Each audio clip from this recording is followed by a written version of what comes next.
Hi, this is Emma from EdTech Emma, and on this Getting Started with Google for Education video, we are going to be talking all about Google Slides. This video is all about Google Slides and how to use Google Slides in your classroom. First thing we need to do is navigate to Google Slides. I always like to go into my Drive, go to the folder that I'm using, and then open my new slide deck from there, and that just helps me keep things organized. So from my folder, I'll go New, Google Slides, and that'll open in a new tab. Most commonly, what you'll do in Google Slides is you'll use it to create a presentation for your lesson. You'll see in my sidebar, the first option you'll have is to choose a theme to make it look a little nice. I'm going to skip this for now, and you'll see why in a moment. So the first thing we're going to do is we're going to add some text. And I have been making a little lesson about Alaska in these demo videos. So my text will say Alaska, and I will do an image of Alaska as well. Google Slides makes it really easy to insert images. You go to the Insert tab at the top, and then Image. And you have the option to upload an image from your computer, so maybe you have a photo you want to use, that's fine. Or from your Drive, if you have one saved there, or in Google Photos, or you can take a photo, but probably most commonly people search the web. So if you click that, you get a sidebar that opens up, and I can search for Alaska, and I see I've got all these image choices.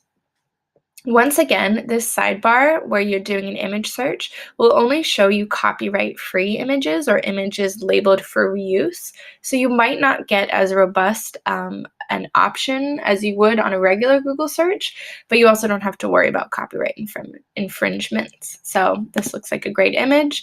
I'm going to click Insert, and that'll insert itself onto my slide, and I can resize by dragging the corners.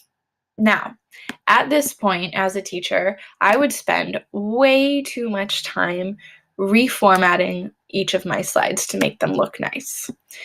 What Google Slides does is it has the Explore tool. This shows up in a lot of Google's core products, and it looks like a little chat bubble with a star. If you watch the Docs video, you know anytime you see that little star, it means it's using artificial intelligence to try and help you the best it can. And in Google Slides, it tries to help you by showing you different format options for your slides. So here's a really cool option where it turns to black and white and makes, my photo in the top third with the black on the bottom, that cool stuff. And here's another great option. I can go through and I can find just a slightly better formatted version of my slide, and then quickly move along and get to the content, which is great, just saves you a lot of time. What I like to have my students do in Google Slides is I don't just use it for creating presentations, although we do that as well, but I will do quick little kind of collaborative projects in slides where I will create a new slide, maybe a slide that looks like this, and it asks the students to choose one word and one image from a chapter we've just read that they think represents it best. Now I can duplicate this, right-click Duplicate Slide. I'll do that a couple times, and then I can highlight all 3 and duplicate these, and then I can highlight all 6 and duplicate these until I have enough slides for all of my students to use. And then you could share this on Google Classroom as a edit this file option. So all your students could get on at the same time, and they each have their own slide where they create their word, their image, and then you can quickly review at the end of your lesson all of the words and images that your students chose. Word of caution on this. Depends on the maturity level of your students. Some students can jump on a slide deck, find a free slide, and get to work. A lot of students will need to be assigned a number. So you could go around and say, you are number 2, you'll be on slide 3, you'll be on slide 4, etc., just so they're not writing all over each other's work. If they do that, however, you also have version history in slides as well. You'll notice, just like in Docs, there's no file save option in Google Slides because it's saving second by second in your Drive.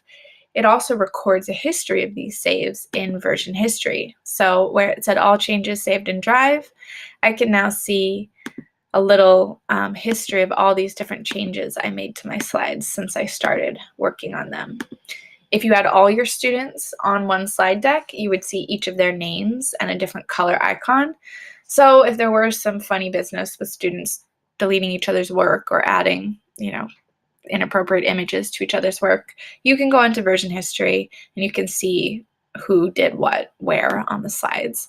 I always show my students version history before we start an assignment, just so that they know that if they choose to do something silly, I will know about it. If this was just a presentation, however, the other thing you're probably going to do is you're going to add some videos to your slide deck. Google Slides also makes it really easy to insert videos through that insert button and video.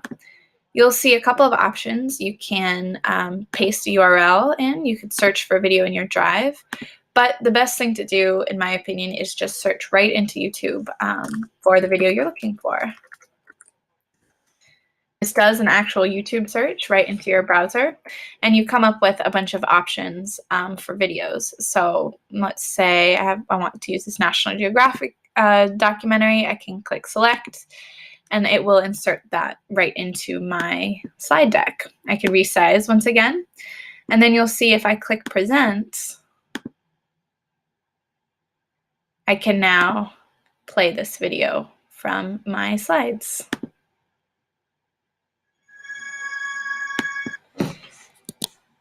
One really awesome feature of the video tool in Google Slides is the ability to format your videos. So when you select the video, you'll see there's a little button that comes up above that says Format Options. When you click that, your sidebar will give you some choices. And I think the best are these video playback choices. So you have the option to make some decisions in terms of how much of your video you want to play and when and how.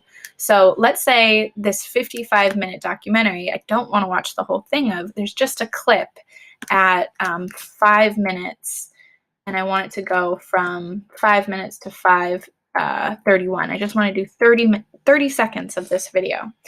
If I do that in video playback, it will jump to that point and then stop at the end. So you don't have to go kind of looking around in your video for the point that you want.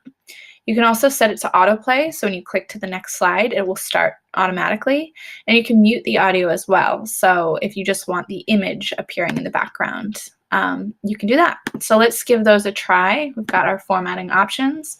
I will click present.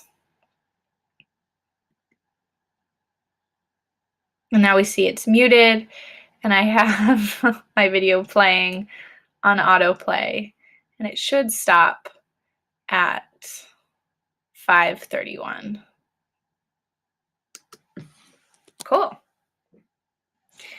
The last thing I want to show you is how Google Slides can be used not as a presentation tool, but as a publishing tool to create things like posters or infographics or even worksheets.